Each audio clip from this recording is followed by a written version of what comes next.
Fallout Equestria, Heroes, by No One. Chapter 15, Coincidences.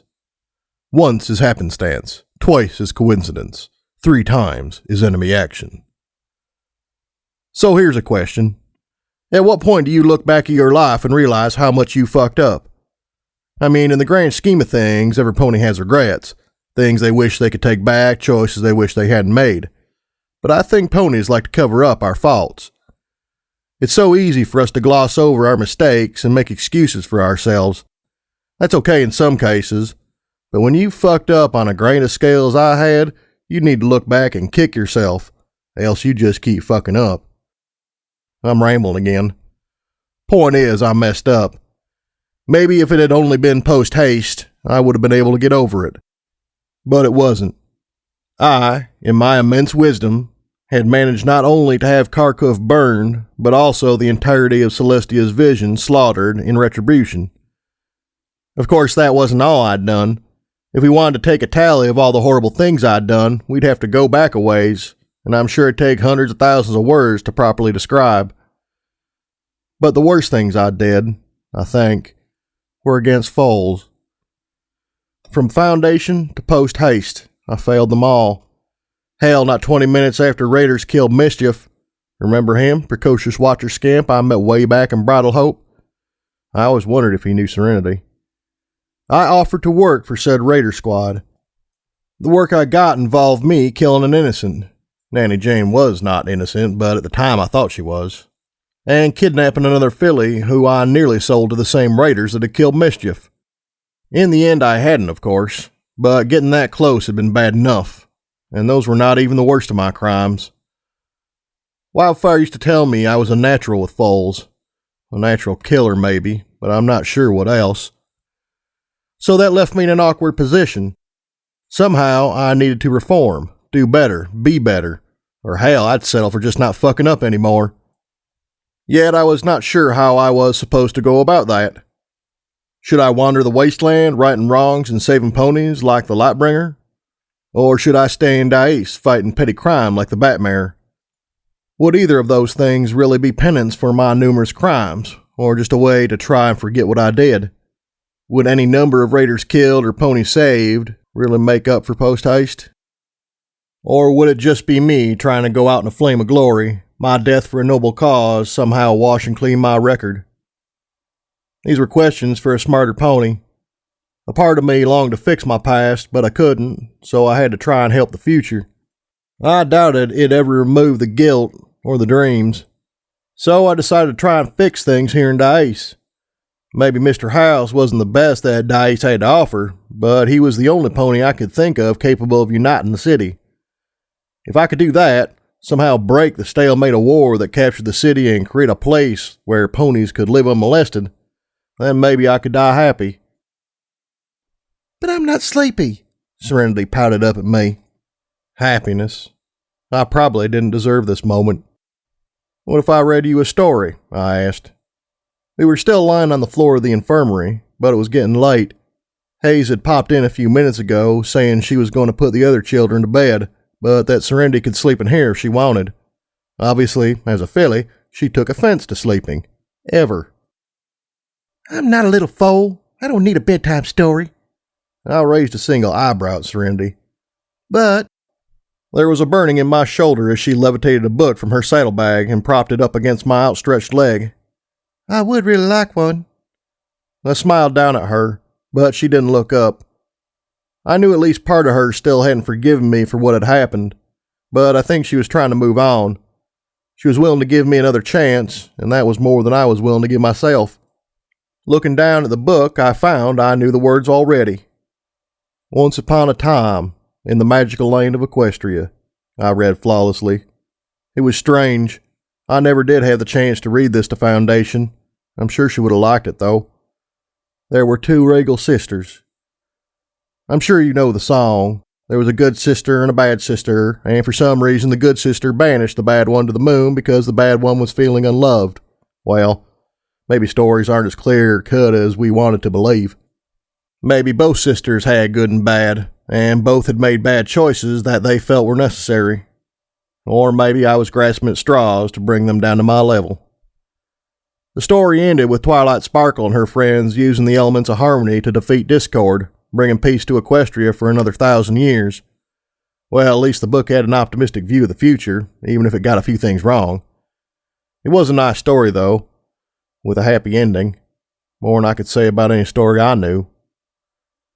When I looked down at Serenity, I realized she was flopped over my leg, her eyes closed and snoring softly.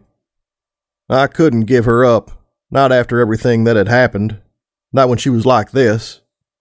I had tried to force her away, tried to make her leave, because I cared about her too much. So, I guess I could go on and on about my conflicted feelings and regrets and stuff, but I think I've made my case. I was going to try to do better by her, create a place where she could live unmolested. If she wanted to come with me, even after everything, then I wouldn't try to stop her. In my head, she was already my daughter, despite everything. Yes, I know it doesn't make sense. It's a deeply confusing and complicated issue, so hard to wrap my stupid head around. Truthfully, I'd seen her as my daughter ever since the tunnels, but I was scared. Can you blame me after what had happened? So I had freaked out. That cost me an eye and a good chunk of my soul, and part of me still argued it was the right choice. Stupid brain makes sense. See, this is why I bottle up my emotions, because when I didn't, they made no sense and conflicted with each other. Right, I need to pause my navel gazing and get the filly to bed. Luckily, Serenity was as sound a sleeper as ever, so it was easy to lift her up to the hospital bed and tuck her in without her opening an eye. It was harder to look away from her sleeping form. There were more of those conflicted feelings, of course.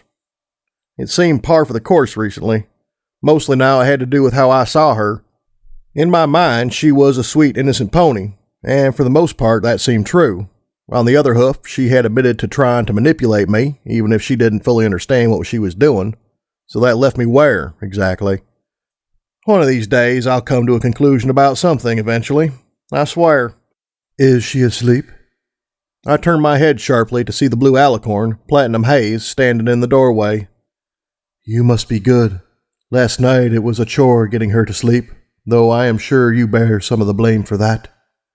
She smiled just a little bit, but I couldn't read her intentions. I had an easier time getting all the others under my charge to sleep than that one. I don't know how you manage. What was it Serenity said about the Watchers? That they were nice and kind, but never seemed to care about her? That she was just another child to them? I had no doubt about Hayes' motives or ability, but would she really be able to care for Serenity the way she needed it? Practice, I said. You must teach me someday. For all that she said about you last night, seems she has taken you back with surprising quickness. Because I gave her the love and attention she desired, maybe? Even if I, myself, wasn't sure why I was giving it. We were like the most messed up family in the wasteland. We could defeat raiders with the pure force of our emotions. Maybe, I said. You spoke many more words to me earlier. Why the brevity now? You mean when you mind raped me into an emotional breakdown? Yeah, that was totally normal for me. With a sarcastic roll of my eyes, I pointed my head at the sleeping filly. Oh, perhaps we should converse in a place that will not disturb any pony. You don't say, I said quietly. She led me out of the infirmary and down a small hallway of the school structure. It really was surprising how much she and her partner had managed in such a short time. I mean, it looked mostly clean. Cleaner than any section of tunnel I'd seen, and considering how dirty the tunnels around here were, it was impressive. If I were a normal pony, I'd worry about how they planned to feed, clothe, and care for all the foals they were kidnapping, rescuing, whatever. But that hardly seemed important as Hayes walked in front of me, her hips swaying as she walked. I mean, I wasn't a filly fooler, but I was staring so hard I thought for sure the super alicorn senses were going to notice. Stop judging me. Are you feeling okay? She asked as we were a ways down the dank hallway. I said, staring at a particularly large crack hastily covered up with tape. Well, I'm a one-eyed tank with crippling attachment issues, so... I mean, I saw you injecting yourself with a Med-X when I came in. If you are hurt, I can take a look. Oh, did I mention I had developed a headache from all the emotional thinking stuff, and I had taken a Med-X to release some of the pressure? It wasn't that big a deal, so I didn't think it was worth mentioning. It's nothing. I said. I couldn't see her face, so I couldn't judge her emotions, but I was just going to assume she understood. Where are we heading? To my room. The narration will continue after I drag my head out of the gutter. You will need a place to sleep tonight, and I don't imagine you'd like to bed down with the foals. Of course. Since I will not be using it, you can have my bed. A light flickered to my right, almost causing me to jump. Liking that whole sight thing on that side can be tricky. I felt like some pony was constantly sneaking up on me. I said again. Right, talking. You don't sleep? Well, it is complicated. Don't tell me then, I wouldn't understand. Why did it seem that everything having to do with these alicorn things was complicated? We can sleep, but it is not necessary unless we are injured and have no radiation to heal with. They heal with radiation? Well, that didn't sound very healthy to me. Of course, I was not a master of health and safety, so I didn't express my disbelief. Alicorns just worked funny, I guess. They were magical and did magic stuff with magic. That's all I needed to know. And they were pretty. I see, I said. You do not understand at all, I'm going to assume. That is okay. We are strange creatures, I am sure. Yeah, something like that. Right this way, she said before stepping through the doorway. She had to duck. The room was, sparse. Half the floor was covered by a giant pile of rubble. I guess when they were cleaning out the school, the junk had to go somewhere. And the only furniture was a shockingly clean mattress on the floor that I wasn't even sure she could fit on. The lights that usually lined the walls in the tunnels seemed half out, too, giving the room a dark, foreboding feeling. Okay, that wasn't true. The dim lighting reminded me more of the moon. Are you blushing? No, I was not. I stormed in and looked away from her, but I couldn't avoid her chuckle. It is fine. I find it cute. Wait, what? I mean, that is not the intent I was... What I had in mind, what I meant to say was... Socially awkward alicorns are the best alicorns. It's fine, I said and collapsed on the bed. Somehow it felt like the Med-X had worked its way through my system already. Slip of the tongue calling me cute. I closed my eye and wished I had a pillow. It'd be so very nice, though I did not enjoy the idea of actually going to sleep. Nightmares and all that. No, I mean, you are cute, but it was improper to say in such a nonchalant way. She seemed to speak in an uncomfortable titter, a far cry from her attempt at pompous regality at first. Of course, that all went away when she messed up that spell of hers. I mean, you have a lovely face, not counting the eye, or the ear. But I mean, I really like your mane. I laughed.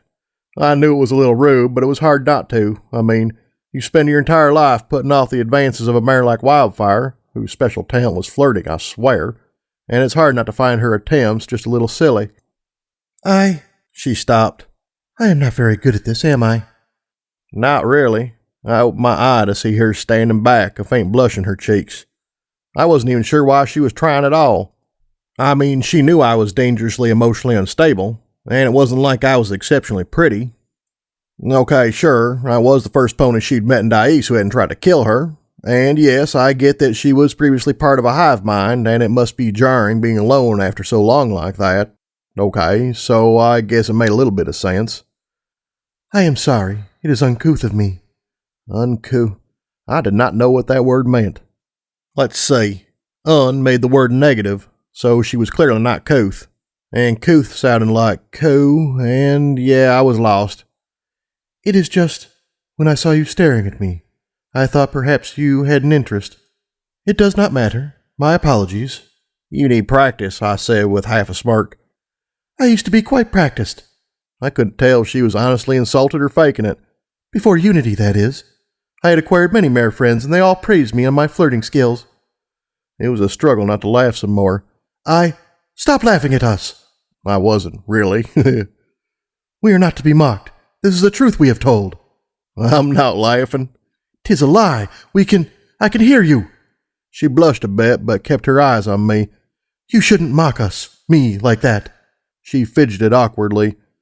I am sorry for trying. I understand now that you were not interested. Nothing against you, I said. You just made me relive my ex-mayor friend's death a few hours ago, and I wasn't in the cuddling mood. I'm not a filly fooler. And then she was laughing at me. Well, it was more of a nicker, but it was close enough that I counted it. What? I'm not, really. She kept on laughing. She knew me all of a few hours at the very most. How could she possibly know my preferences? I don't care what any pony says. I was not that obvious. If you remember, I saw you staring at me with your own eyes. With that stupid memory spell, right. And you are not the most convincing liar.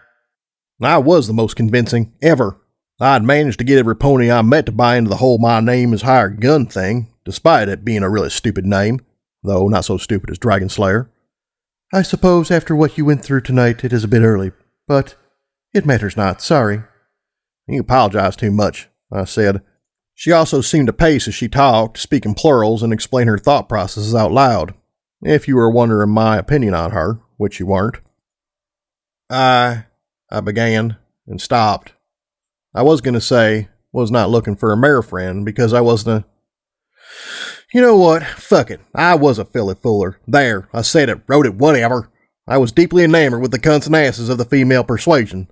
Despite my reservations at this revelation, it was getting harder and harder to live with this charade.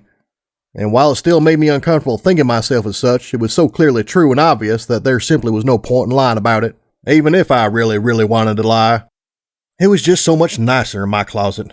Maybe because in my stupid mind, stallion and mares was the way it was supposed to be, and the fact that I deviated from my stupid mind's stupid rules made me question how much power I had over my life. Are we happy now? Huge revelation over. Now if only ponies, Flair, would stop bugging me about it.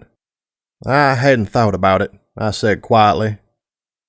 I mean, companionship was not something I was against, but this was a bit sudden. She was pretty, I suppose. Well, mind-bogglingly beautiful, but that was, my train of thought got lost somewhere. Right, just because she was good-looking was not a good foundation for a relationship. A great foundation for a good lay, though, and... Ooh, mental images, fuck. Oh, bad choice of words. Okay, breathe, Silver. Are you all right? Fine, I was just fine, just the mental images. Right, going back to not being a filly fooler. That was fun while it lasted. I have made this all very awkward, haven't I? It's fine, I said. With a tired grunt, I lifted myself off the bed and trotted over to her. I just need to sleep and think. Not that I wanted to. Navel gazing was hard work. And it's just sudden. In my experience, the wasteland can be quick and brutal. So much has changed in barely 2 weeks. It is. So many of my sisters have died, and if one does not act quickly, then they may lose. I'm sorry for being so forward. No, don't worry about it. At least you're honest, I said. I gave her a half-hearted smirk, but she seemed a little bit down from my rejection thing. Stupid, cute, pouty goddesses. I was going to regret this, I knew. I leaned up and kissed her. She gave a murmur of surprise before a sigh of acceptance. It wasn't the best kiss I'd ever had, but it felt like a huge weight had been lifted off my shoulders. As much as I didn't want to admit it, I really needed some pony. It was comforting to have that kiss, even if it only lasted a second. I knew it! My eyes snapped open and I turned my head to see Flair grinning from ear to ear at me, his eyes sparkling with what must have been 1,000 jokes. Fuck. What the hell are you doing here? I said after High Stakes, who also showed up, pulled me off of Flair. I gave Flair my very best glare and scowled at him, while I secretly wondered where Hayes went as I couldn't see her. My question was answered quickly for once when she appeared out of thin air, blushing slightly. Some crazy mare dressed as a bat showed up in my hotel room. We had the door locked and everything, and poof, there she is. Told us you needed us, so we come down here to see you making out with what appears to be a goddess. And just let me say, damn, when you come out of the closet, you come out with a bang. It was just a misunderstanding, I said, giving a glancing look over to Hayes, who was sitting meekly on the bed beside me. Oh, did you misunderstand?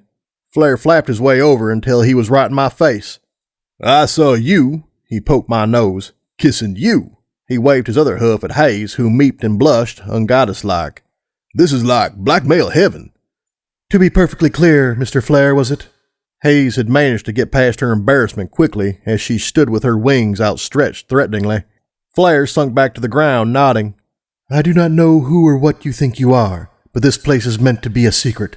And if you cannot keep these secrets fully, then there will be other ways to make you. It may have been my imagination, but her yellow eyes seemed to be glowing. Are we clear? Flair mumbled as High Stakes chuckled at him. Crystal. I like my alicorn mare friend. She wasn't my mare friend, but it just seemed like a good thing to say. So, are you gonna explain what the fuck is going on down here? Ain't nothing good in these tunnels. They're crawling with ghouls, rad scorpions, and who knows what else. Oh, right, with the explaining. Hayes explained what exactly was going on in this particular section of the Dise tunnels. The rest of the tunnels were still up for grabs.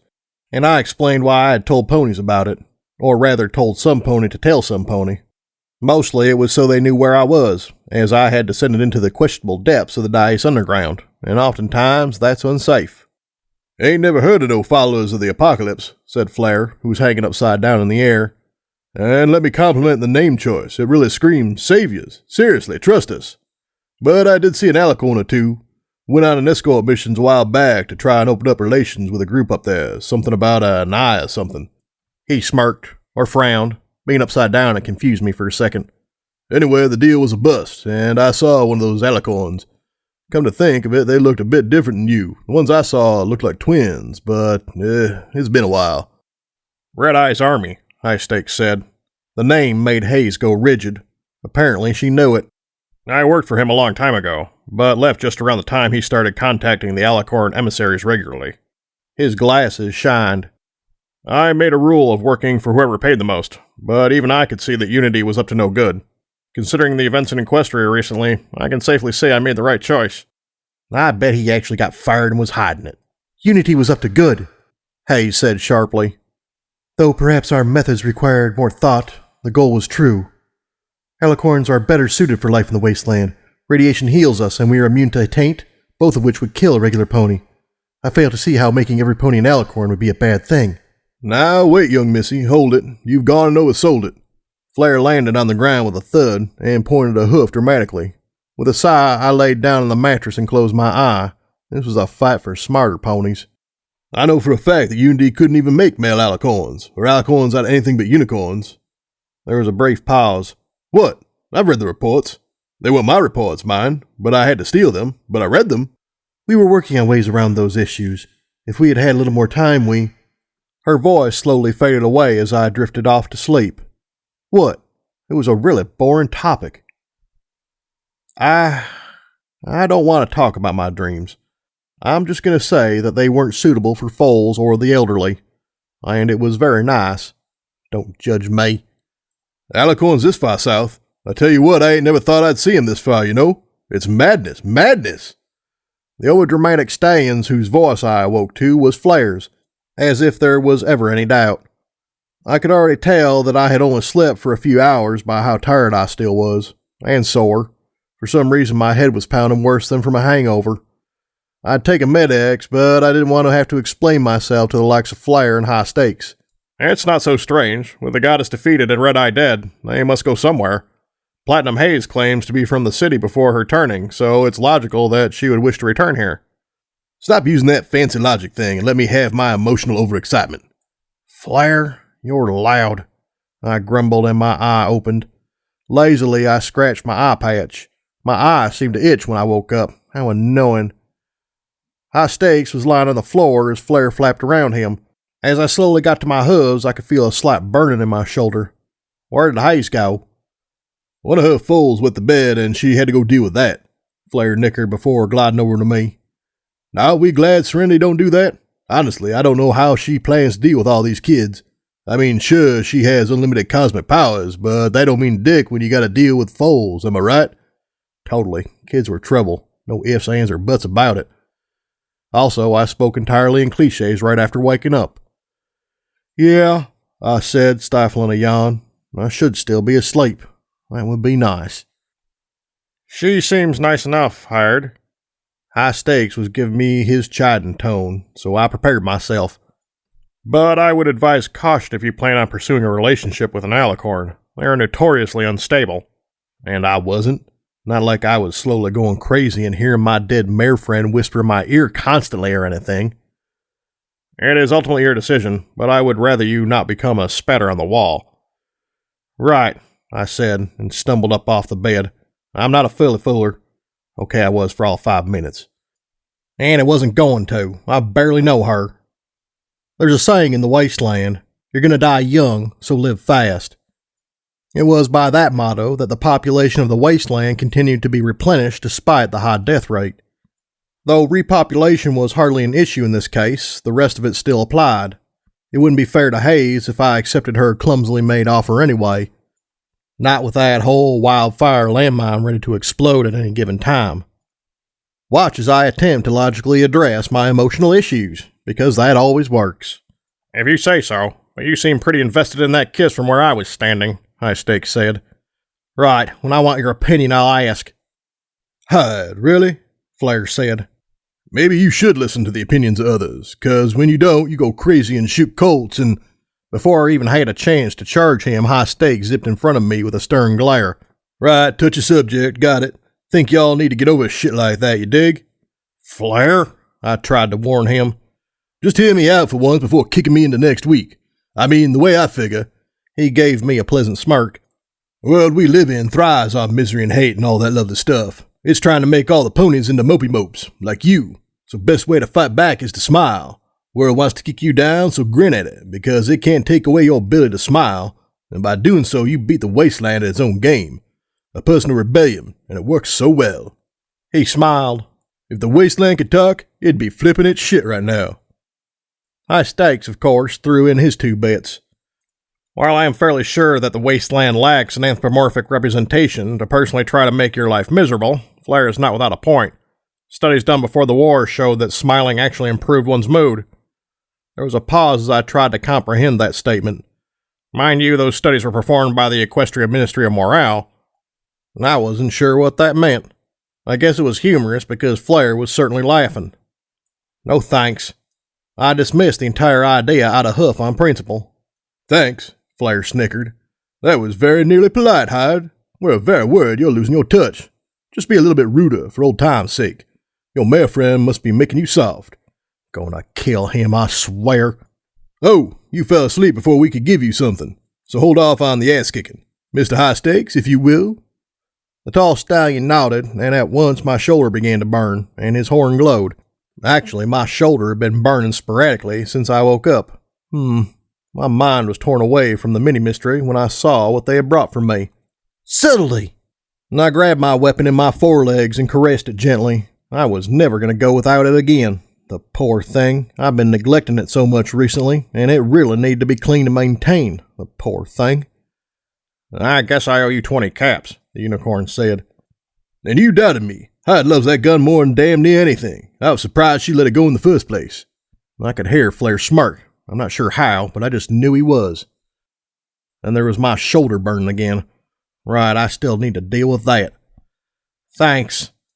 2 thanks in a single conversation. Maybe I was going soft. Oh, Batmare, you can come out now. With a flash, the dark-clad mare was standing between us all, her mask glaring, because masks can do that. How did you? She said before stopping. I had to turn from her to attach the gun onto my saddle, but I was totally paying attention. I suppose this is another one of those things you do not wish to explain. When my shoulder burns, there's magic around. Explaining didn't matter because I didn't understand. How long have you been listening? High Stakes demanded, his voice unnaturally tense. I wasn't entirely sure why, but whatever bugged him was okay with me. Not long. I have only just returned for a matter most urgent. Oh. I turned back to see the remains of a blush on High Stakes' cheeks. What is it? I asked and turned back to the Batmare only after reattaching the gun onto my back, just where it belonged. A matter most urgent. Right, I thought. You said that. Care to explain? Recently there has been a rash of sickness in the slums in eastern Dise. From my studies I have deduced that the water fountains are the issue. I heard the exact same thing on the radio a day before, but I failed to see her point. I believe it has been poisoned. My ears perked up. Now that was something. If it is true, the culprit might try again tonight, but I am only a single pony. The more fountains that are observed, the more likely we can find the perpetrator. I am asking for your assistance and to fulfill your duty as my sidekick. Wait. So Hired here is a superhero in training? She needs custom barding with that emblazoned on it. Flare flapped into the air so he could rub his chin. But that might take too long. Well, maybe if we make an acronym of it. What? Make whatever you wish, but it must be tonight, and now. Your companions may help if you wish, yes. The Batmare posed dramatically. But we must be off before he can strike again. What about Hayes? I said. It was impolite to leave like that. Write her a note or something. Just hurry, Hyde. We're going to be superheroes. Right. Got it, Flare. After I wrote a short note, sorry, have to fight crime, be back soon, the four of us left Hayes' room and started for the surface. I felt a bit ridiculous doing this thing, and High Stakes seemed to have his own reservations, but I had made a resolution to try to fix Dise. And letting ponies die of poison seemed to go against that entire goal. It was strange, though, going off to do a job without a direct paycheck waiting for me. At least I was sure this was something Serenity would approve of. Running sucked, and I wasn't very fast when no pony was in direct danger. Even High Stakes was about to outpace me by a few pony lengths, and that was not even getting into Flare and the Batmare, who had to slow down so they weren't miles ahead. On the plus side, this allowed me to hit myself in the Med-X when they turned a corner without me. My head was still pounding, and I didn't want to explain myself and run at the same time. The tunnels had been friendly to me lately. When I had first gone down them again, I had been sure I was going to be attacked by 50 packs of radioactive ghouls. While that was certainly still possible, it now seemed less likely. The tunnels we were in now were not only partly clean and well lit, but they even had ponies in it from time to time. Not many, but still. Of course, we ran past a half dozen rad scorpions too. Remember that time I beat the Batmare with a bag of scorpions? Well, that was fun. Eventually, we reached our destination, which was, not surprisingly actually, a rickety set of stairs. What was surprising was that when we reached the top, we found ourselves in a ruined shack in the middle of the eastern Dise slums. I'd been told multiple times that while the tunnels spread out across Dise like a web, all entrances in the city proper were owned by a gang or group or something. Yet here we were in the half-ruined, shoddily remade buildings of eastern Dise, and no pony was stopping us. "So this is the entrance," High Stakes said. With a smirk he looked around at the small shack before stepping through the door into the moonlight. "Mr. House has heard rumors that an old entrance was being used by smugglers and traffickers." With a flash of light, the Batmare stood before him, glaring through her mask. "If you inform any pony about this, I shall consider you an agent of chaos, and all who serve evil must be culled. You do not wish me for an enemy." I'm pretty sure the Batmare would win. Her teleportation skills were just cheating. It'd be like being able to sense magic or something. Oh, wait. Speaking of sensing magic, I could feel a slight burn. I made a mental note to focus on it to make sure we weren't being snuck up on. I would think not. High Stakes glasses shone in the moonlight, I guess. Not sure what else was bright enough around. Actually, I've decided to stop thinking about it. Oh, High Stakes was still talking. I see no reason to give this information away so freely. It could be valuable. To my safety, it seems. He finished when he saw the superhero was still glaring at him. "Justice has its eye on you," she shouted, far too dramatically and far too loudly, before vanishing and reappearing a few feet back. "I like her," Flare said. I shot him a look as he continued. "She's insane, but at least she's amusing. And if she can do half of what she says she does, then she's helping to keep the forces of evil at bay." I sighed and nodded along. I knew he wasn't being serious, but it was far too late for me to care. So instead, I walked out of the little shanty and did my best to remember where it was. I'd need to if I wanted to see Hayes again. "Sidekick!" The Batmare flashed in front of me. "Take the insolent one to the nearest fountain due west and keep to the shadows. The winged one can cover multiple sites. I shall be off on my own. If you manage to capture a dastardly villain, merely shout out my name and I shall be there." Why shout? Why not something more subtle, like a searchlight shaped like a bat? No pony will notice us at all. Right, I said. Why was I doing this again? Right, because I decided to fix Dise. Whatever that meant. "Good. Get to work, brave soldiers of peace." Poof, and she was gone just like that, leaving the three of us staring awkwardly at each other. "So," I said slowly, looking between the two stallions. High Stakes coughed into his hoof. "So, guess I'll go, fly?" Flare vanished in a blur of blue, leaving me and the tall unicorn stallion I really never did like. "Why exactly did we agree to this again?" Stakes asked, trotting down a gloomy rubble-filled street. It's not like we are getting paid for this, and it seems out of your character to accept a job without so much as a second word. Right. Now I was being lectured for not being greedy enough. Things change, I said, and shrugged before stepping over a sleeping drunk. Besides, poison water affects every pony. I drink 2. It's in my best interest. And maybe, just maybe, this pony had an ulterior motive. If there was a crazy pony poisoning water, I wanted to know who hired him, and some pony did hire him. This was Dise, after all. Nothing happens on accident. Really? Poison? There was a hint of amusement in his voice. Not sure why you care about a thing like that. I did not comprehend. Not that it mattered. We had arrived at our destination.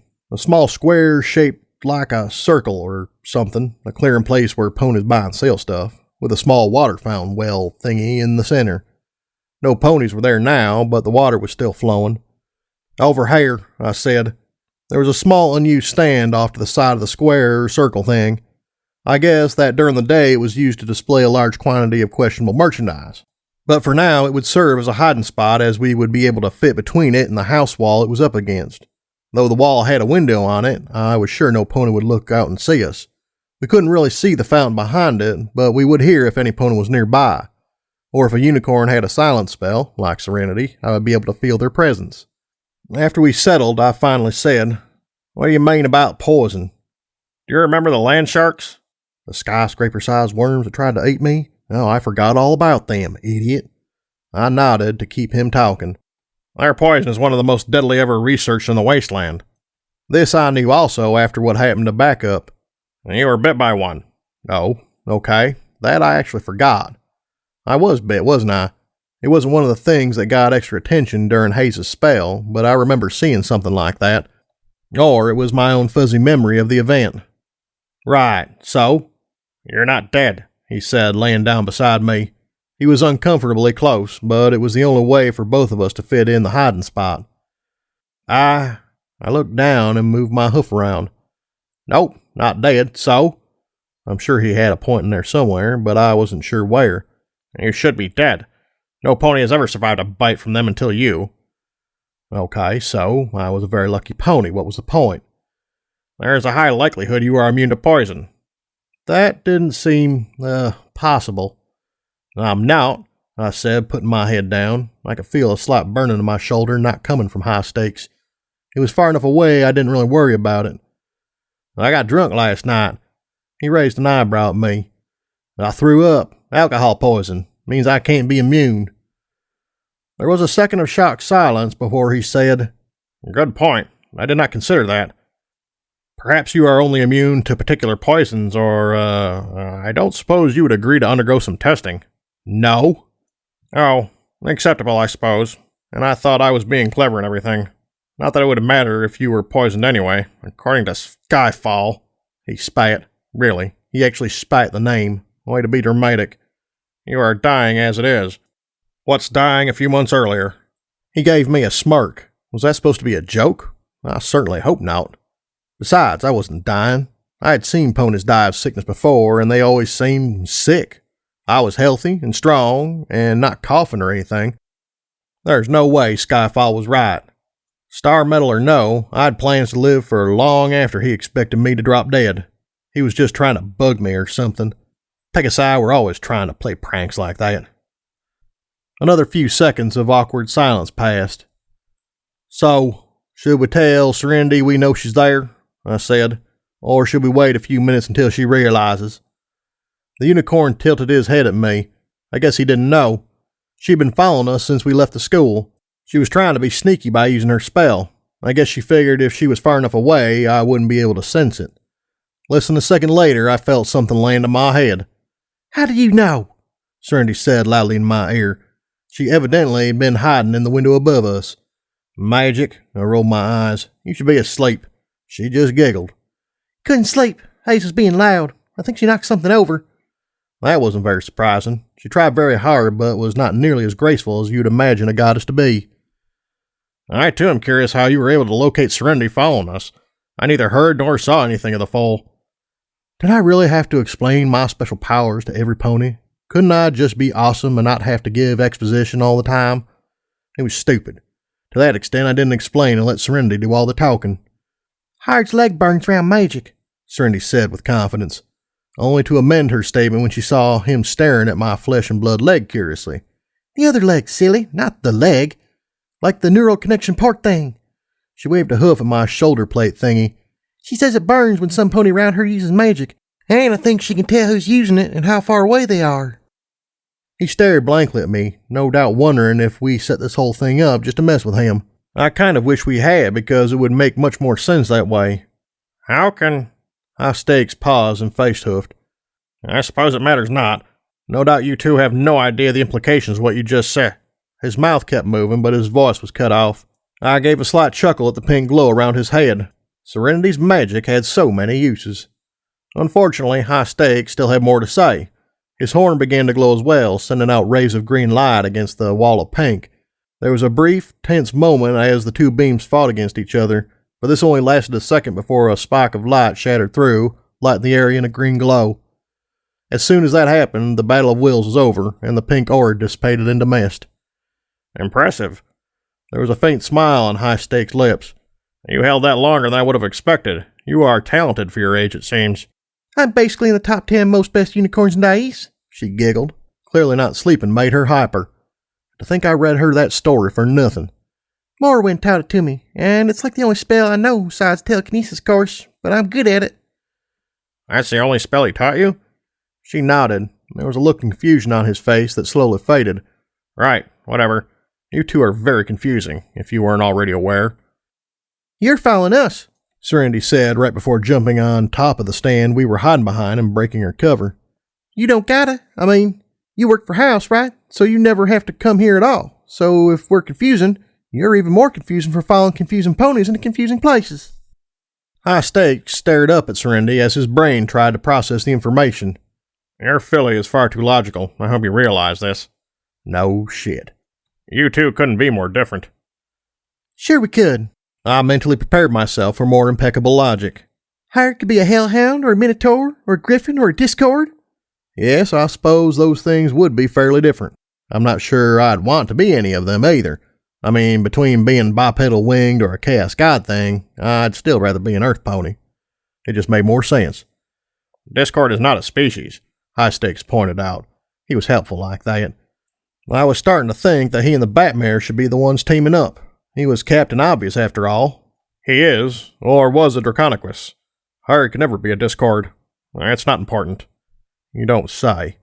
Serenity giggled and did her very best to stifle a yawn. You're silly. I like you. That can't be good. Last time she liked a pony, I had to drag them around everywhere. Okay, Flair had saved my ass once or twice, but still. Actually, never mind. Flair may have been spying on me, and I wasn't quite forgiving him. But overall, he'd been okay. At least he was amusing and reliable when he wasn't spying. High Stakes looked away before continuing. I am glad I could please you then. So, Serenity said, leaning over the edge of her stand towards High Stakes, can you teach me any cool magic tricks? The stallion groaned, but Serenity seemed not to hear. Like a mustache one. Can you teach me? Flair would look so handsome with one, don't you think? The night dragged on at an astonishingly slow pace, yet no matter how long we waited, no pony besides the three of us entered the square. Maybe there was no poisoning pony, or maybe he was going to a different fountain, or perhaps we scared him away with all our chatter.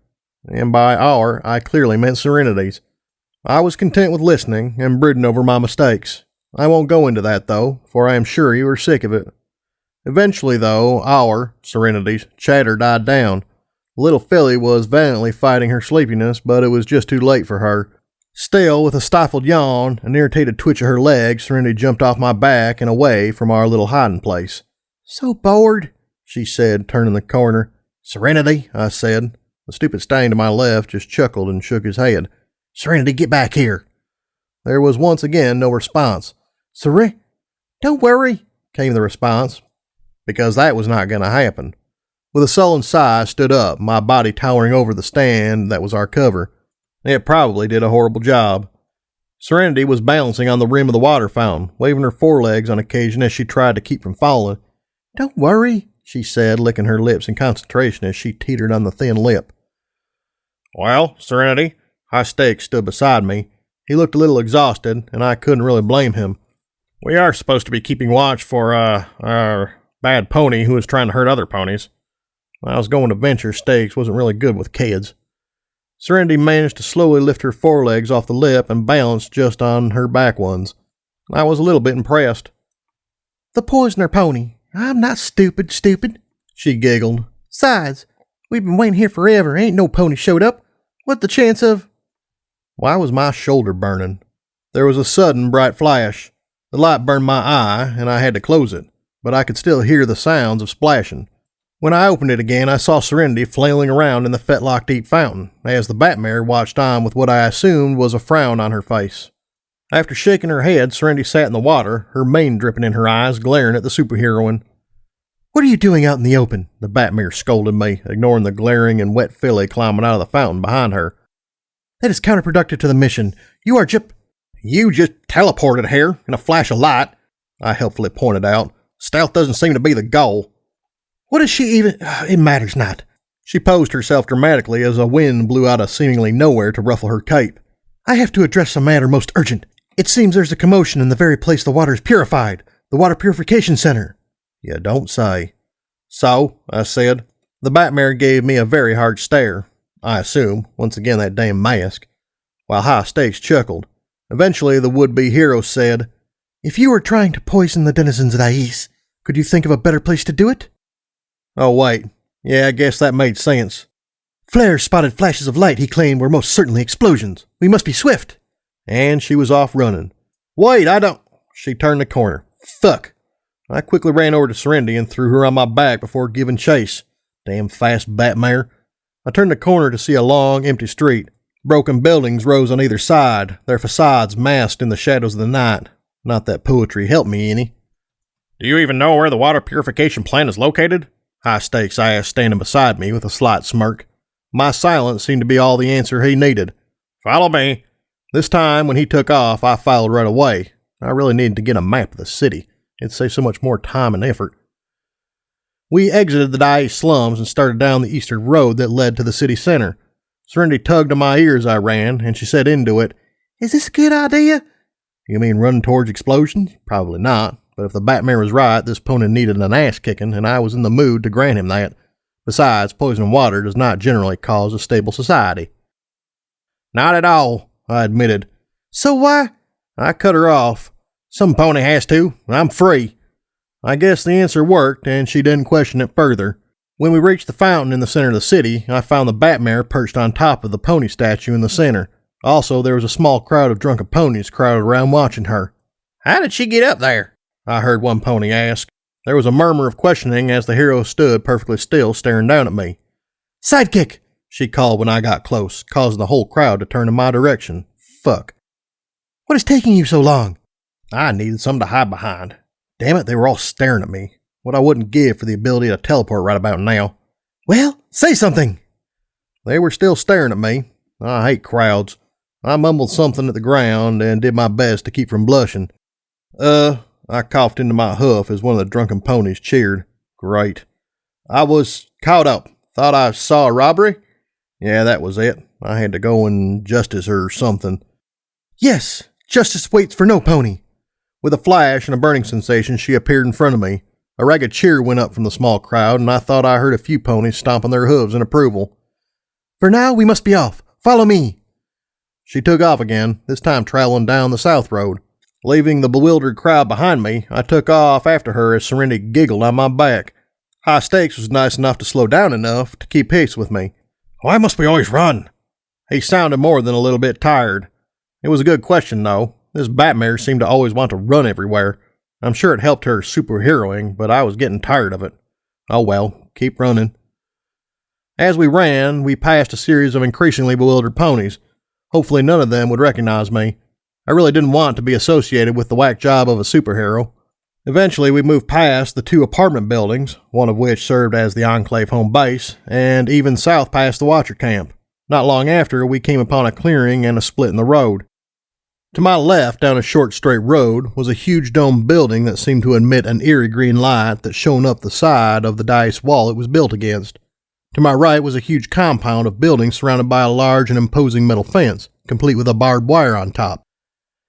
The Batmare went right, so I followed. As we closed in on the facility, I could clearly see 3 ponies standing in front of the large entrance gate and one on the other side. They seemed to be conversing casually until they saw us running up. "Hey!" the Grey Earth pony shouted. "You aren't allowed in here!" The Batmare vanished. She reappeared a split second later, landing on the stallion's face with a resounding smack, hind legs first. She pushed off his head, sending him into the dirt, and flipped through the air. She landed with an impressive kick to the second pony's side.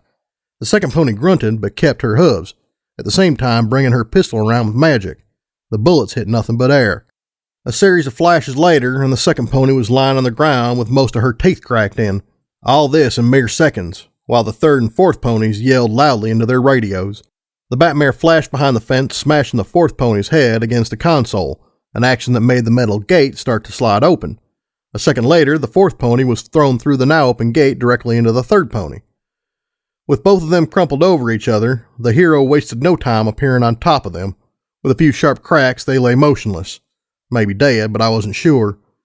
At this point, the first green stallion was starting to get back up. Luckily for me, I'd just gotten close enough. He turned his head towards the Batmare. It was so easy just to buck him. The impact shook up my legs and sent the poor buck flying through the open gate and sliding through the dirt. The Batmare gave me an appreciative nod as a roar ripped through the air coming from inside the facility. It was enough to send her running off again. I stood there a second as the ponies groaned in pain around me. It really was a good thing that mare was on my side. Sure, I managed to fight her to a draw, but I had an advantage. Any other pony didn't stand a chance. Even I just happened to get lucky. Then there was another explosion. "Hired," Serenity said, jumping on my head. "Shouldn't we go?" Right, it was hero time. The hallway was bright, clean, and completely empty. I wasn't sure where Batmare ran off to, so me and High Stakes decided to go to the largest building and try to find the source of the commotion and, more importantly, find Flair, who had went to check it out ahead of us. Normally, he would have met us at the entrance or would have at least been able to hear him talking or something. I started down the hallway. The only sound was our collective. Serenity had decided to walk and apparently brought the gun I gave her at Kharkov. I'd forgotten about it in all the commotion. Hoof steps. We passed a few empty offices, but didn't have time to explore. Empty. Why was everything empty? The better question might have been why was my shoulder burning even if it was empty? My 2 unicorn companions were not using magic, yet I could feel something. Even worse, it was something familiar. "Ever been in here?" I asked of no pony in particular as we walked down the long hall. Off at the end of the gray hall, I could see a set of double doors which seemed to be the best bet of where to look. It didn't help my gut that the closer we got, the more my shoulder burned. High Stakes spoke up. "No, the Mustangs have always been very protective over this facility." And yet where was every pony? There should have been more than 4 guards. Something very strange was going on here, and if Mayhem didn't know now, he would soon. I'd hope not to be here when that happened. "I think I should have stayed home. There's no way this will end well. I have a terrible feeling about this." Way to jinx it. "Maybe they all went to bed," Serenity said with half a yawn. I could see her watching the empty offices as we passed, just itching to go exploring. "You don't believe that," I stated plainly. We were already reaching the end of the hallway. "I'm just trying to be optimistic. You two look grim." She snorted. "Making the same face and everything." "I'll be fine, Serenity. We just need to find Flair and leave this place. What happens here has little to do with us," High Stakes said. "Or," I said, reaching the door, "we could stop whatever's going on." I pushed the doors open slowly. You know, do the right thing for a change. High Stakes could only smirk as I stepped through the door into a huge room. The large room stretched out impressively, but it had a noticeable lack of substance besides a low ceiling and some overhanging lights. This was because most of the room was a giant vat of water, save for a walkway around the edge of the room. Moving over to the edge of the walkway and leaning over the railings, I could see a huge pool of water. Bubbling, steaming water. Oh, and there was a rickety catwalk above the bubbling pool with 2 ponies on it. I guess I should have mentioned that first. "Flair!" High Stakes started running towards the catwalk. Idiot. I looked at the catwalk again and saw why. Flair was being held over the bubbling lake by his neck by a minotaur wearing what looked like a blue uniform. That was easy enough. I just had to scope subtly and fucking hell. In my rush to be reconnected with my favorite gun, I accidentally mounted it on my right side. I couldn't scope with a missing eye, and I couldn't shoot from the shoulder with Flair so close. So I had to start running too. I reached the rickety catwalk just as Flare looked over at us and grinned. "About time," Flare yelled over at us. "I've been stalling to show you." Flare was shut up when the Minotaur punched him. The blue Pegasus ducked the blow and slammed his hoof against the Minotaur's uniform, leaving something with a blinking light sticking to it. "You this!" With a flap of his wings, the Pegasus detached himself from the monstrous beast and zoomed away. At the same time, the Minotaur desperately clawed at his shirt. He managed to tear it off and throw it down the catwalk before it exploded. The explosion shook the walkway, sending me stumbling to a knee. High Stakes behind me fell too, and Serenity I was sure felt it. As smoke started to rise, I waved a hoof at High Stakes. "The catwalk is too small for two. Get Serenity, I'll deal with." He was already gone when I looked and talking to Flare with a look of relief on his face. So, I guess it was Ignore the Leader Day. I turned back to the Minotaur and got myself a good long look as he slowly struggled to his hooves after being knocked over from the blast. Unlike Ginger, his coat was a deep blue, and he didn't seem nearly as buff as the Watcher's pet Minotaur. In addition, his horns spiked straight up, as opposed to the curled ones on Ginger. How the fuck did he get in here without any pony noticing? As he stood to his true, impressive, and bipedal height, he didn't seem nearly that stealthy.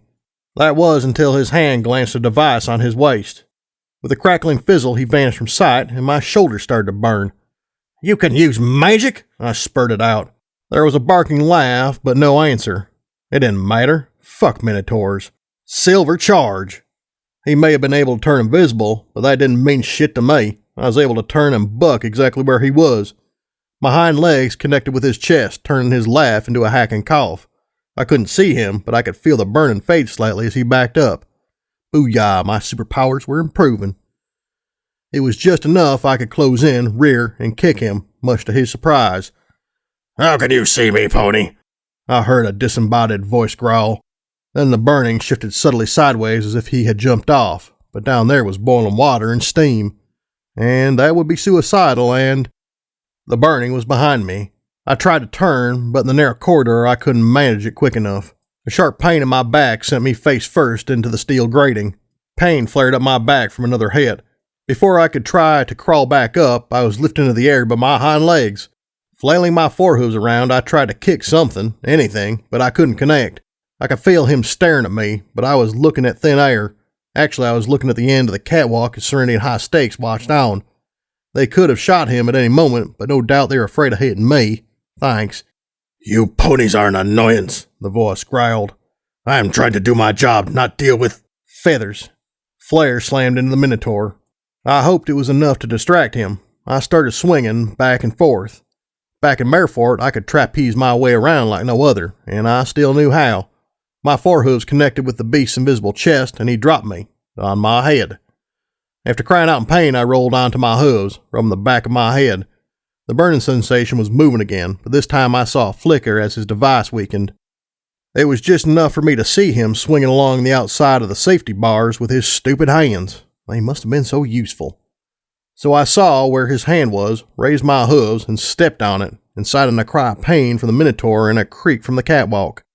"You stupid little pony!" Something grabbed me. The beast tugged me with his scarily strong arms and pulled me over. Turning, I managed to hook my cybernetic leg onto the edge of the railing. This still left me dangling over a vat of boiling water. The steam it was releasing was making me hot and sweaty and slick. I could almost feel myself starting to slip. "Stupid pony!" The field of magical whatever faded, leaving me staring over the railing at a pissed-off blue Minotaur holding a mangled hand with his good one. "Just trying to do my job."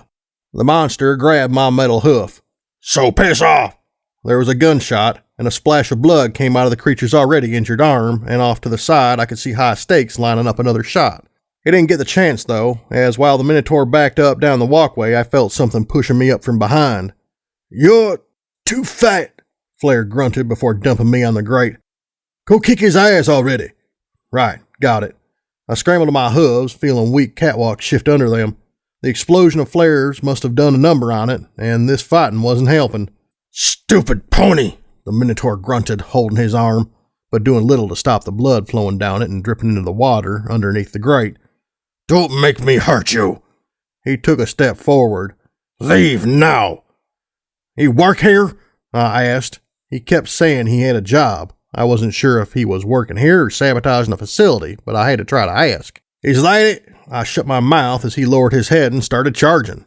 Lowering myself, I lifted up my middle leg. With a smash and a shriek from Serenity behind me, his horns pierced through my leg, but stopped centimeters from my face. Their points were a bit too sharp, and a bit too right in my face. With a grunt, I lowered myself more. "Stay!" I lashed out with all my strength. "Back!" The horns ripped through my leg in a shower of sparks and wires, but he was sent into the air. He landed with a crack on his back, grunting and gasping for air. "Now," I said with a stomp of my hoof, "do you work it?" The catwalk shifted. With an echoing crack, the whole platform started tilting down, sending us both sliding down towards the boiling water. Shit, shit, shit. Flailing over the side, I managed to hook a leg on a railing, leaving me dangling on a catwalk that was only getting steeper by the second. With my hind legs dangling, I looked further down to see the Minotaur barely holding onto the grate with his one good arm. With a grunt, he tried to climb up, but between me and high stakes, his other arm was useless. I really didn't want him to die. I have no idea why. I must have been getting soft. "Stay still, I think I can carry you," Flair said, his wings beating fast. He started groping at me. I could feel my legs slipping from the steam, but I shook my head. "Grab the Minotaur," I said with a grunt. The Pegasus looked like he was about to laugh. "Seriously, he might know what's going on." There was more confusion on his face. Idiot. It wasn't like we were the only opponents here. "High stakes, levitate me up." "He did just try to murder me. That sort of thing doesn't lend well to my heroic instincts." The catwalk cracked and shifted, nearly making me lose my grip. "And he's heavy. I ain't that strong, and if he struggled, he might—" "Flair?" My voice brokered no argument. "Just do it." Fine, but if we all die, I refuse to take the blame." He floated down and grabbed at the blue beast with his two forelegs. "Now hold on tight, and no more choking me." The beast nodded its bull-like head and held on as tight as he could with his good hand. Slowly, Flair managed to drag him up through the air, but only by flapping his wings as fast as they could go. Good. "High stakes?" He lifted me back in the BS, so he should be able to do it again. The stallion nodded, and I felt myself go weightless as his horn started to glow a pale green. More layers of light were added to his horn as I was slowly lifted up. I could see sweat forming on his brow, and he grit his teeth. Apparently, telekinesis was not his forte, but he still managed to lift me close. That was until I dropped. My heart fell into my chest. I was falling. I slammed into the metal catwalk with enough force to snap it. Fuck, it was falling. Flailing my hooves around, I prayed to Celestia I'd grow wings. The metal catwalk hit the water with a splash of scalding liquid. I covered my face. This was gonna suck. Nothing. I stopped. Opening my eyes, I saw myself centimeters from the water with a green and pink bubble surrounding me. With my heart in my throat and steam in my face, I was slowly, much too slowly, levitated up and deposited beside my very tired-looking friends. High Stakes was sweating and looked drained, while Serenity just laid on the ground with her eyes closed. She done good. "So," Flair dropped the Minotaur a meter off the ground. The creature landed with a thud and grunted. "Are you going to explain why you almost got yourself killed for the sake of the thing that tried to kill us?" "Right." I stood slowly to my hooves and fell over as my metal leg gave out. Landing nose first into the concrete, I swore as loud as I could. Before I could do anything else, Serenity was standing beside me, her eyes wide as she looked at my leg. "No! Look what you did to it!" she yelled, glaring at the Minotaur. "Ah!" She dug strips of metal and wires from her bag, as well as a series of tools I really didn't know how to describe. "Can you fix it?" I asked. Yeah, I know Flair had asked a question, but this was more important, and he seemed busy talking to High Stakes anyway. Serenity frowned at me, sighed, and went back to work on my leg. "No, but I can make it work well enough till we can get better supplies." She licked her lip and started laying out some wires from her bag. "Right." I looked up at Flair and the Minotaur, who was sitting pleasantly on the ground with his arms crossed. "Can some pony or someone explain to me what is going on?" The Minotaur looked at me blankly as if I was already supposed to know. Clearly what we had here was a failure to communicate. "You attacked us," the beast said. "How can you not know?" "Attacked you?" Flair spoke up. "We're in Dise, not wherever it is you're from. Some pony was exploding open locked doors or some shit, so I went in to investigate and saw you." He pointed his hoof dramatically. "You're lucky I didn't kill you outright. After what your people have been doing, you're lucky we don't kill you, you lying liar who lies." "Wait, what?" "Stupid ponies." He fidgeted at the device on his belt. I work here. You should not be seeing me. He fidgeted some more. We are not supposed to be seen. You are not with them, are you? I shook my head. This is not good then, not good at all. He slowly got to his hooves. My name is Unbreakable Will. My clan has agreed to work with the group you know as the Mustangs in exchange for clean water and information. We are better suited to perform the tasks needed to keep the facility operational. Right. And sure seemed like they'd be useful. Wait. High Stakes had a devious smirk on his tired face. You are saying that Mayhem has hired Minotaurs? As in the same Minotaurs currently camped across Canyon Ridge Bridge with a huge army? The ones that sacked Hooftown a year back and painted the river red with blood? He winced a little bit at the accusation, but didn't say no. At the mention of Hooftown, Serenity, for a reason I didn't understand, took Scooterborg out of her saddlebag and let her watch. Do you have any idea how much this information is worth? He laughed bitterly. Oh, don't worry. I won't sell this little tidbit. I'm keeping this for a rainy day. We were not meant to be seen for this reason, he sighed. It does not matter now. My clan members have gone dark as was instructed. Most have gone to inform Mayhem, but I am not sure we have the time. The white-faced pony came, and his ponies overpowered the guards silently. I fear it may have been an inside job. He seemed to know when and where to hit, and all the alarms were deactivated beforehand. That couldn't be good.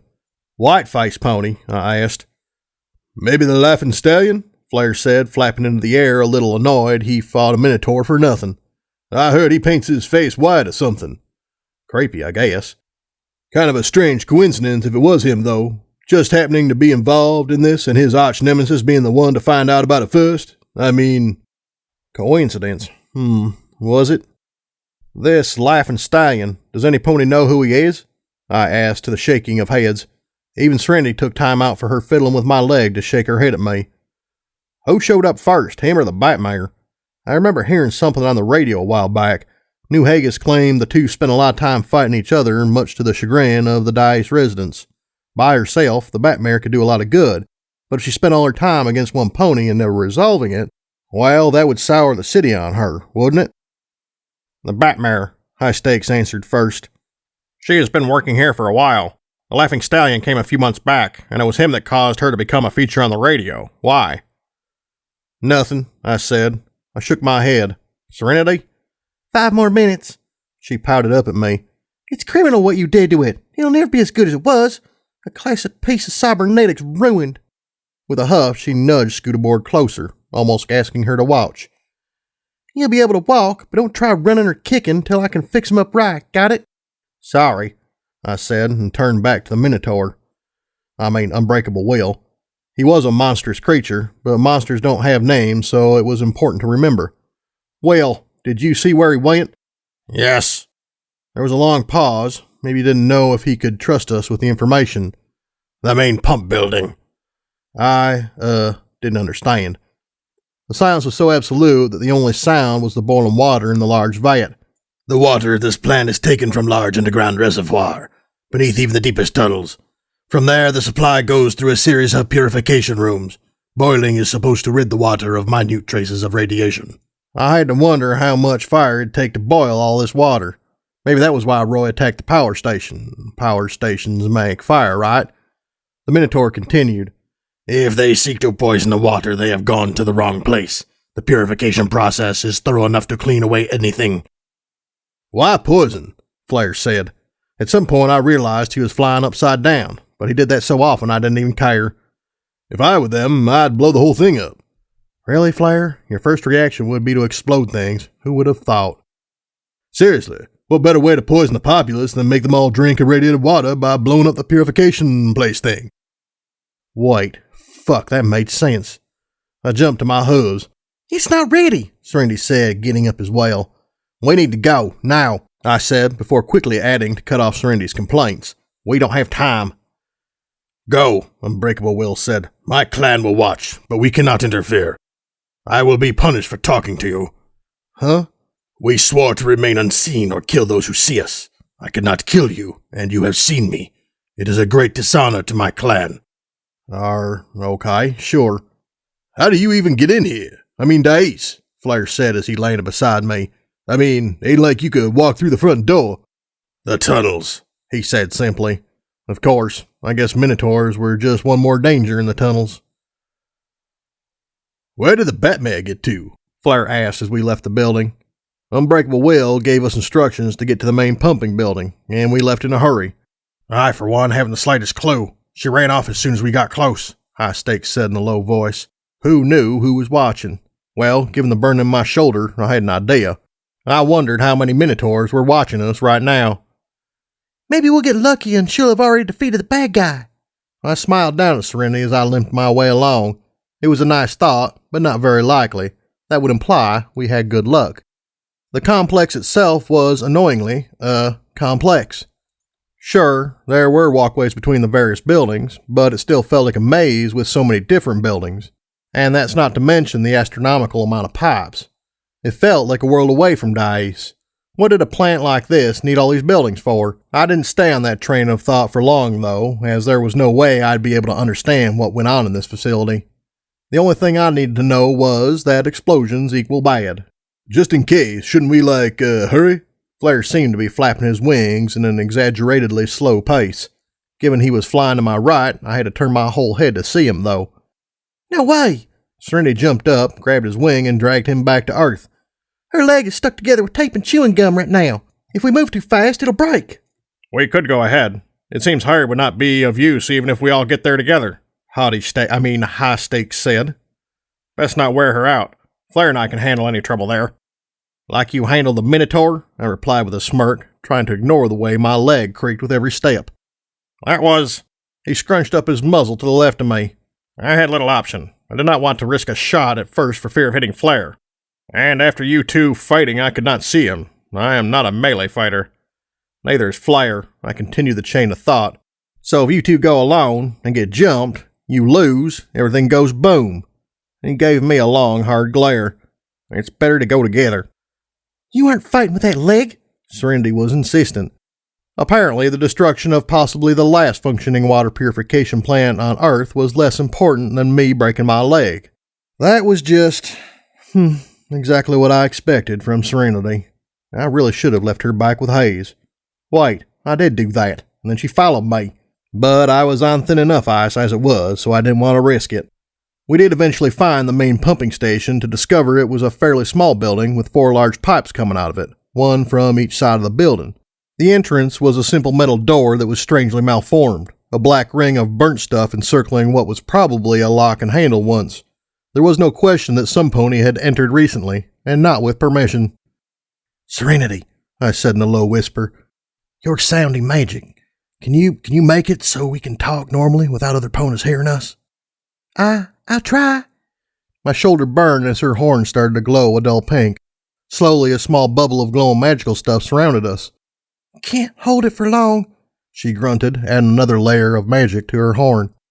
Impressive, High Stakes said, his glasses shining because that was just what they did. I'd stopped trying to make sense of it. A double-wrapped sound barrier that blocks sound from both sides but allows us to talk freely. It's technically the same spell, but such a clever adaptation of it. Serenity beamed in pride, but had to add another layer of magic to hold the spell. Here's the plan, I said. We go in, shoot everything, and if there's a bomb, we get Flare to deactivate it. That's it? We charge in and hope we don't die? High Stakes sure loved to complain. I guess I could have pointed out that no pony invited him along, he just sort of followed, and thus didn't get a say. We should try to sneak in and attack from a flanking position. Blah, blah, blah. There's only one entrance. The building is small, can't be more than one room. With a resigned sigh, he nodded. There wasn't a point questioning it. Well, let's go. Charge. Serenity, stay behind me. If things turn ugly, run and hide. The little filly nodded. She looked so tired, and she was trying so hard to be strong, even as sweat beaded down her head and around her glowing horn. Let's go. The magical field faded around us. I charged over and bucked the door open with a crash and stormed as fast as I could into the room. I made it 2 steps before I was staring down the barrel of a gun. The gun was a mouth-held shotgun pointed by a stallion who could apparently laugh and bite down at the same time. You should see the looks on your faces. Priceless! The stallion's coat was a murky red, and his mane was long and yellow, but his face was, as stated, painted white with a stupid red smile. I could see why he kept his face like that. It helped partially hide the fact that half his face was cybernetics. "Hey," I heard Flair mutter behind me. "We were just passing through and thought you might like some help," and there was a gunshot and a bullet slammed against concrete, and I heard Flair gulp. Behind the demented stallion, one of his nearly dozen lackeys, all wearing white masks, had a smoking gun in their mouth. All of them were earth ponies. Out of the corner of my eye, I could see one of them saunter behind us and close the door. "Let's play a little game." The laughing stallion clicked his back hooves together in glee. "It's called Who Dies First? Will it be you, the filly, or who knows?" He chuckled loudly to himself. "Or I'll tie you up and let you go boom." The room was small and crowded by ponies and rusty pipes. My shoulders started to burn and my eyes shot to the ceiling. On the ceiling was a small grate that let in moonlight. "Really? You're kidding, right?" I said. He tilted his head at me, still chuckling. "I mean, painted face, laughing. What the hell are you doing?" "Why, I'm giving the ponies a show. Ponies love shows, and they love to be entertained. What is more entertaining than two heroes locked in an epic duel? Oh yes, sure, we destroy a lot, but it's all part of the game." There was a sadistic grin on his face, but it felt wrong. Something about all of this felt wrong. Too easy. He showed up just to fight the Batmare, but why? His story didn't add up. His character didn't add up. It felt too forced. I'd met actual crazy ponies. This guy felt like an actor trying too hard. "Too bad Batsy isn't here for the fun, but you'll have to do." He chuckled. "An earth pony, a Pegasus, a filly, and a unicorn. We really have a full house. So, Miss Hero, any last words?" I looked back up at the grate and thought I saw a flash of a purple cape. "Yeah," I smirked. "Duck." For a half second, his act dropped. "What?" He turned his head and there was a flash of light, a tink of something hitting the ground, and suddenly smoke filled the room. I then cracked my metal hoof against his face. My metal leg shuddered but kept together, and he went sprawling into the growing smoke. Gunfire filled the room. "Serenity!" She was faster than I was, and I could feel her magic off in a corner. Good. I charged after the laughing stallion, trying to kick him. Too bad smoke was everywhere. It was chaotic. Muzzle flashes and Batmare's magic came from every direction. I tripped over a pipe into an earth pony that I promptly kicked in the face. A second came from beside me, mistaking me for a friend, so I turned and bucked him into a wall. I don't know how Batmare thought these smoke grenades were a good idea. It was crazy. A bullet tinged off a pipe right in front of me. Water sprayed in my face, making me sputter and take a step back right into a pony. I tripped and fell my rump over some pony. It was lucky, though, as I saw a dim outline of a pony diving at where I was a second ago. I felt some pony walk into me, so I grabbed their legs and threw them down. "Hey! Hey! Flair?" "Sorry." I let him go. "Can't say shit. You're half blind anyway." Flair barked laughter. "I like it like this. Been so long since I've had a proper confusing fight." I smacked him lightly. "Fine," he yelled over the gunfire. "Watch this." I heard him flap into the air, and a few seconds of furious flapping, and all the smoke was pushed to the side of the room, giving me a better view of the battleground. I saw two ponies knocked out, groaning and struggling with their hooves, while one I had tripped over stayed dead from the bullet in her brain.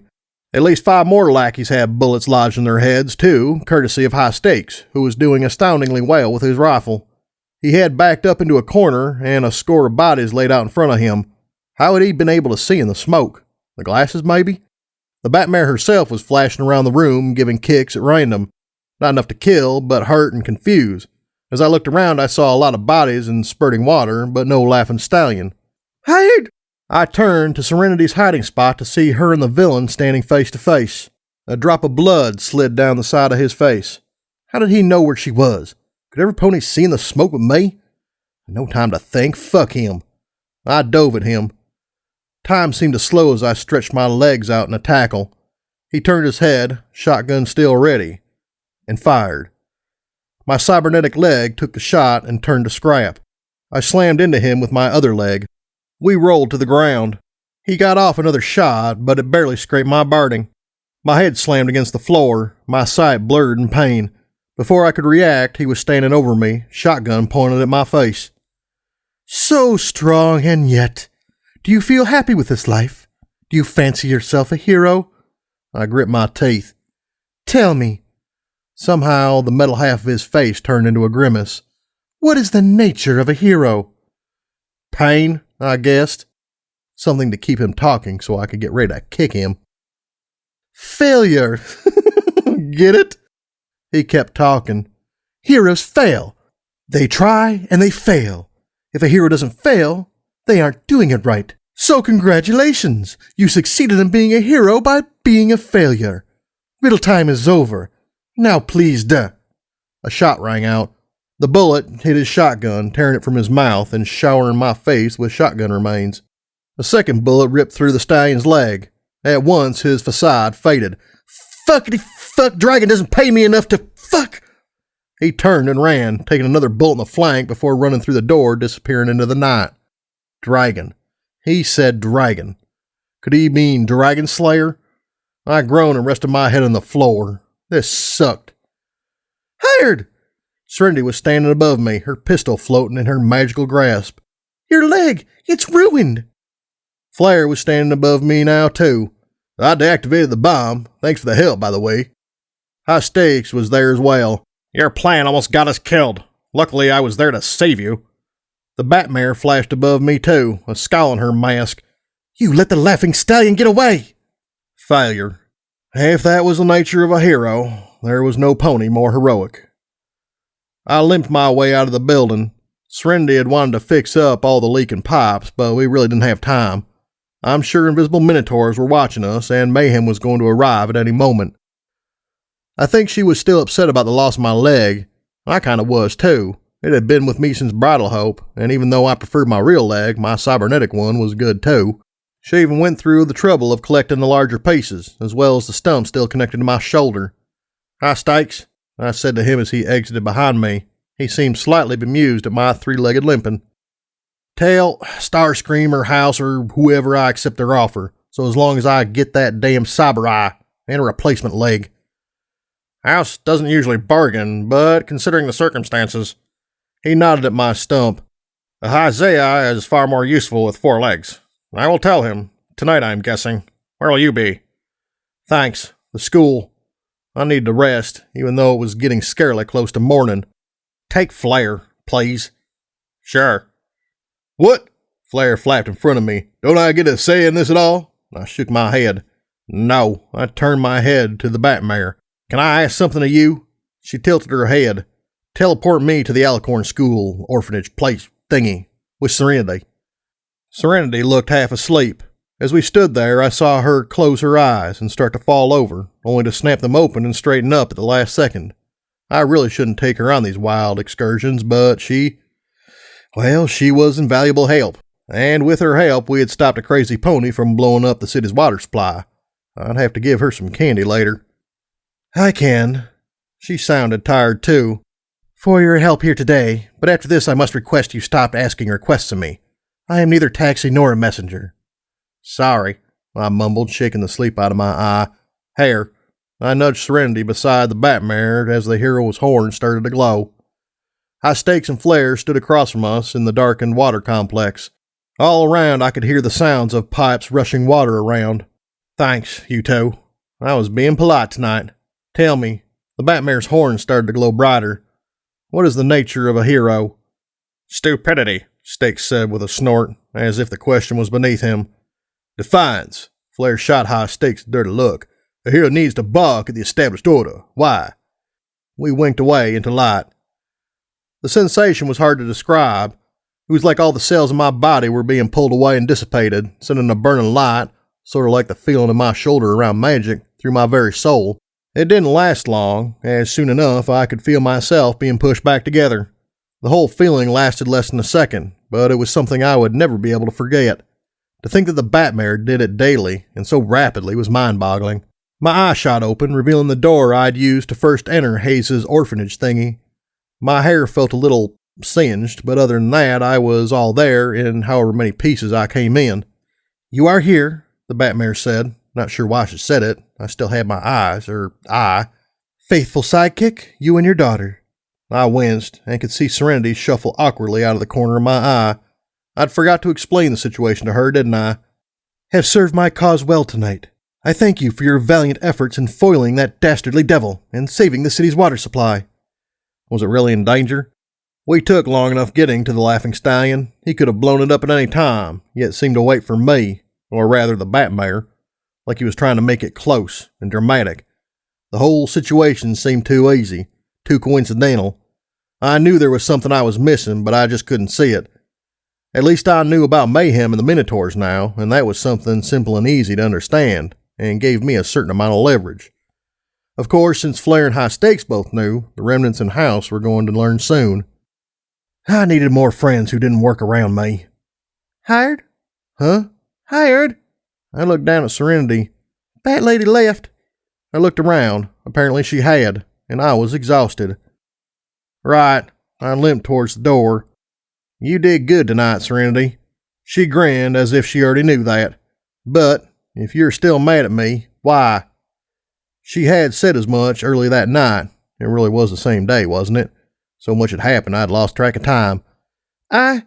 She ran ahead of me and spun back. I don't know.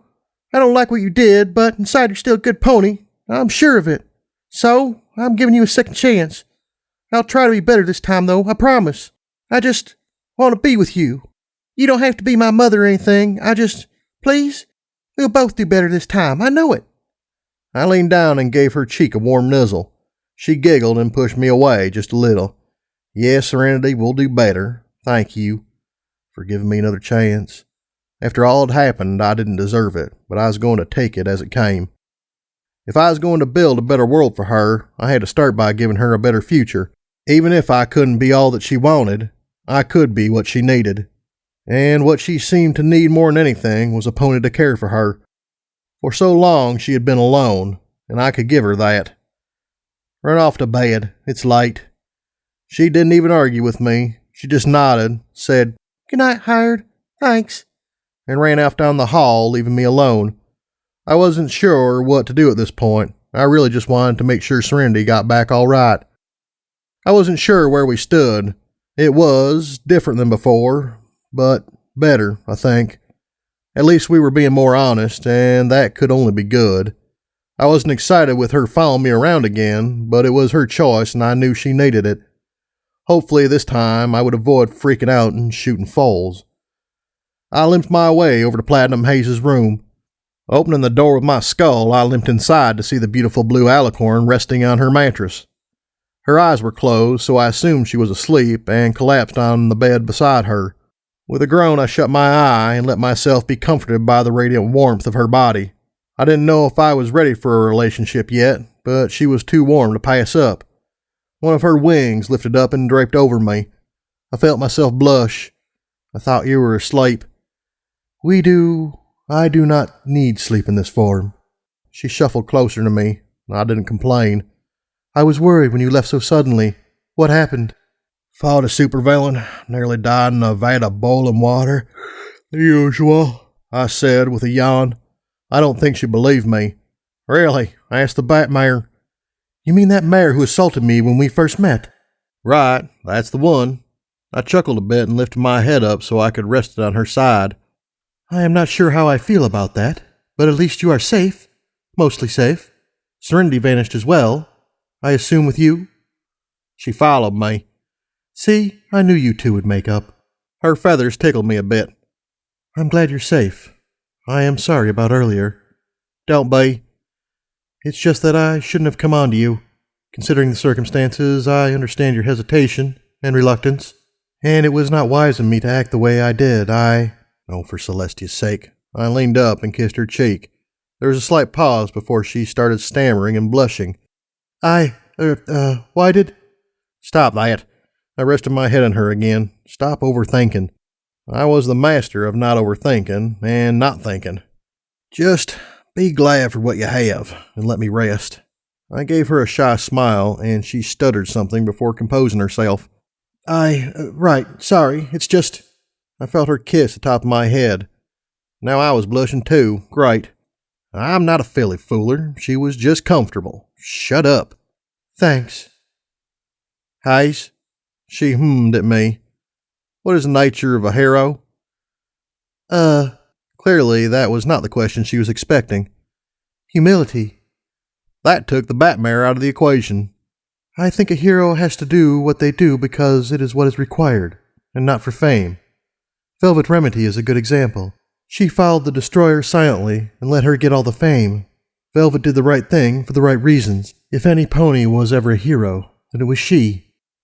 Was all I could say in reply. She was so very warm, so hard to stay awake. It was strange. I barely knew her, but after the memory thing and everything that had happened, I really needed that moment. I think she needed it too. Why? She asked. It's a riddle, I yawned. I hate riddles. Level up. New perk. Violent Vigilante. You are a force of justice and do not take kindly to corruption or violence in the city you've claimed as your own. Against sleazy Dise gangs and disorganized criminals, you do an additional 15% damage and have a bonus to hit and sats. Not that you use sats. Quest perk. Sidekick. Sometimes, when your enemies think they have the upper hoof, the Batmare appears in a flash to save the day. However, this perk is only active in and around Dise, and keeping this perk active means you must occasionally drop everything you are doing and go fight in the name of justice.